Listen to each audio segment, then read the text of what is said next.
3 साल के बाद जब कामयाबी मिलती है किसी भी टीम को, किसी भी मुल्क को, तो इंसान कुर्सी छोड़ता है और खड़ा हो जाता है। और आज मैं खड़े होकर वीडियो इसीलिए बना रहा हूं कि आज जज्बात पे काबू रखना मुश्किल हो गया है। 3 साल के बाद टेस्ट क्रिकेट के अंदर, यानी इस रेड बॉल की क्रिकेट के अंदर, पाकिस्तान आखिरकार पहला मैच जीतने में कामयाब हो गया है। 2021 के बाद से लेके आज पहली मर्तबा सीरीज में कामयाबी मिली है। आज दिन थोड़ा बहुत बड़ा दिन है और आज क्रिकेट के लिए, खासतौर पे पाकिस्तान क्रिकेट के लिए जो कि बिल्कुल डेड हो चुकी थी, खासतौर पे ये रेड बॉल की क्रिकेट तो बिल्कुल ही तबाह हो चुकी थी, इसको एक मरतबा फिर से नई जिंदगी मिली है। इसीलिए ये नया रेड बॉल मैंने हाथ में उठा लिया है कि भाईजान अब आप जिंदा हो गए दोबारा से। कितना अर्सा जिंदा रहेंगे डिपेंड करता है पाकिस्तान की परफॉर्मेंस के ऊपर, लेकिन आज जिस तरीके से परफॉर्मेंस दिखाई है, जो कि पिछले तकरीबन 6-7 दिन से दिखा रहे थे, यानी दूसरा टेस्ट जो मुल्तान में जीते और उसके बाद आज पिंडी के अंदर 2.5 दिन के अंदर मैच खत्म कर दिया, ये कारनामा सारी जिंदगी याद रखा जाएगा। इतना शानदार कारनामा है और ऐसी शानदार परफॉर्मेंस है कि जो सूरमा अपने आप को बहुत बहुत बड़े शाहकार समझ रहे थे कि जब हम टीम से निकलेंगे या हमें टीम से बिठाया जाएगा तो पाकिस्तान की टीम बैठ जाएगी, आज उन लोगों को भी नानी अम्मा याद आ गई हैं कि भाई उनके बगैर भी टीम जीत सकती है।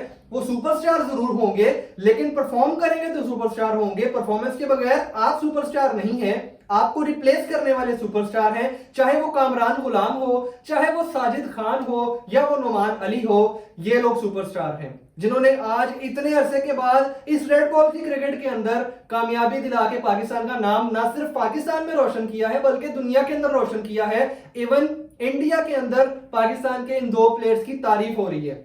ये जो ब्रदर्स ऑफ डिस्ट्रक्शन है, जैसे कि नुमान और साजिद के बारे में कहा जा रहा है कि ये ब्रदर्स ऑफ डिस्ट्रक्शन है, डोमेस्टिक क्रिकेट के अंदर ये बाज़-औक़ात इकट्ठे और बाज़-औक़ात एक दूसरे के मुखालिफ खेल रहे होते हैं, तो इन्हें अपने विकेट्स का तो अंदाजा था, लेकिन ये तकरीबन 1 साल से टीम से बाहर थे। और जब इनको दूसरे टेस्ट मैच से पहले टीम के अंदर वापस लाया गया, अचानक से इनके वहमो गुमान में भी नहीं था कि हम वापस आएंगे और हम ये परफॉर्मेंस दिखा देंगे।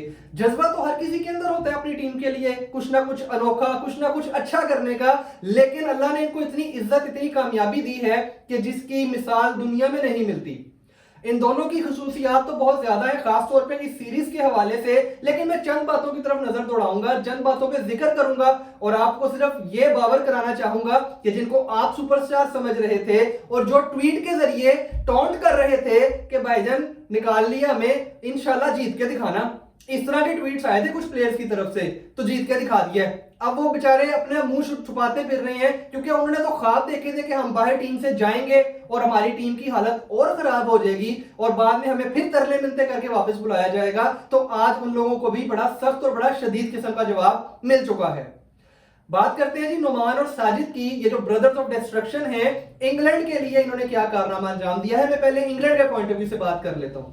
2021 में जब इंग्लैंड पाकिस्तान आई, 2022 में जब इंग्लैंड की टीम पाकिस्तान के दौरे पे आई, तो ये बेसबॉल इंट्रोड्यूस करवाया इन्होंने कहा जी हम बेसबॉल स्टाइल में क्रिकेट खेलेंगे। और बेसबॉल क्या था? बेसबॉल था जी ब्रेंडन मैकलम का स्टाइल हम अपनाएंगे और पाकिस्तान की वो धुलाई करेंगे कि पाकिस्तान याद रखेगा। ऐसा ही हुआ, इन्होंने ऐसा ही किया, पाकिस्तान को बहुत मारा। तकरीबन 7-7 के रन रेट से ये हर टेस्ट इनिंग खेल रहे थे और बड़े अच्छे तरीके से इन्होंने पाकिस्तान को क्लीन स्वीप किया। इस मर्तबा जब ये पाकिस्तान आए तो इनका जहन वही था कि हम आएंगे, इनको मारेंगे, धुलाई करेंगे और इनको दोबारा याद करवाएंगे कि बेसबॉल क्या होता है। पहला टेस्ट मैच तो इसी तरीके से खेले, 800 रन कर लिए, पाकिस्तान को एक इनिंग से शिकस्त दे दी, तो लोगों ने कहा लो जी भाईजान मामला खत्म हो गया। इस मर्तबा फिर पाकिस्तान की वो धुलाई होने वाली है तीनों मैचेस के अंदर कि पाकिस्तान वाकई याद रखेगा। लेकिन फिर आए हमारे कोचिंग के अंदर और हमारी सिलेक्शन के अंदर चेंजेस। उनमें जो सबसे पॉजिटिव चेंज था वो एक था जो कि मुझे नजर आ रहा है, या शायद 2 कह लें। उनमें एक चेंज था अलीम डार जो अंपायर रह चुके हैं और एक चेंज था आकिब जावेद जो कि लाहौर कलंदर्स के हेड कोच हैं। आकिब जावेद और अलीम डार को कोचिंग का रोल मिला और सिलेक्शन का रोल मिला, तो इन्होंने आते साथ ही टीम के अंदर अखाड़ पछाड़ का सिलसिला शुरू किया। शाहीन, नसीम और बाबर को बिठा दिया। इन्होंने कहा यार आप बैठ जाएं, आपकी मेहरबानी, आप खड़े अच्छे नहीं लग रहे, आप बैठ जाएं तो बहुत अच्छा रहेगा। और इनकी जगह पे इंट्रोड्यूस करवाया साजिद को और नुमान को और साथ लेकर आए कामरान गुलाम को। तीनों की परफॉर्मेंस आपके सामने है। साजिद और नुमान ने 89.5 ओवर्स कंसेक्यूटिव किए हैं।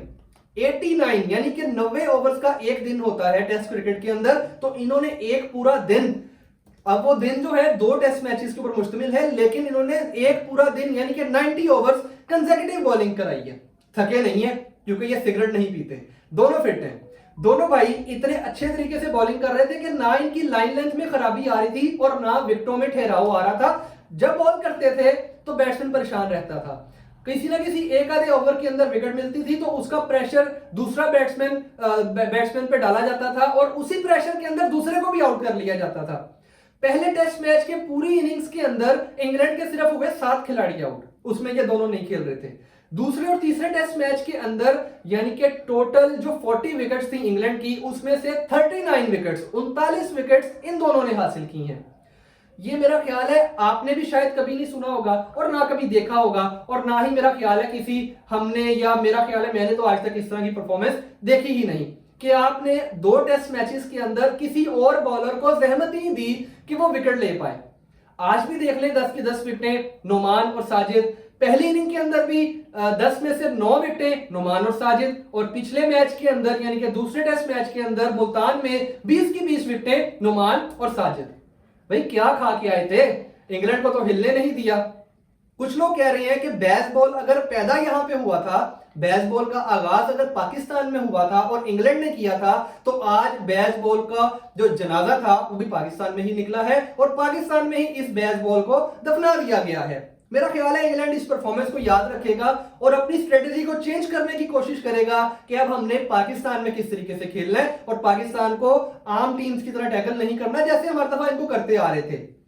देखिए इस तरह की परफॉर्मेंसेस जो है वो सारी जिंदगी के लिए यादगार रहती हैं। इस वक्त इंग्लिश मीडिया के ऊपर साजिद और नुमान छाए पड़े हैं और इंडियन मीडिया के ऊपर साजिद की जो तारीफ हो रही है कि एक तो उसने अपना पसीना, उसने अपना खून तक दे दिया इस मुल्क के लिए और इस मैच के लिए, कि जब उनको कल बॉल लगा चिन पे तो उनकी चिन से खून निकला है और उनकी शर्ट खून से भर गई थी, लेकिन फिर भी बैटिंग करते रहे, छक्के लगाते रहे और हर छक्का पिछले वाले छक्के से बड़ा होता था। उनके वो जो 48 रन की इनिंग है और आज उनकी जो बॉलिंग है, इन दोनों को अगर हम मिला के बात करें तो प्लेयर ऑफ द सीरीज का एजाज उन्हीं को मिलना चाहिए था और उन्हीं को मिला है। मुबारकबाद पेश करते हैं जी साजिद को और नोमान को, मुबारकबाद पेश करते हैं पूरे पाकिस्तान को जो कि इस रेड बॉल से मायूस हो चुके थे, लेकिन अब दोबारा से एक उम्मीद की किरण आ गई है कि इस रेड बॉल में पाकिस्तान जीत सकता है। अब तक के लिए इतना ही। हमारा चैनल सब्सक्राइब करना ना भूलिएगा, वीडियो पसंद आए तो लाइक जरूर कीजिएगा और जो बातें आपको यहां सुनने को मिलती हैं, पहले भी कई बार कह चुका हूं, कहीं सुनने को नहीं मिलेंगी। अल्लाह हाफिज।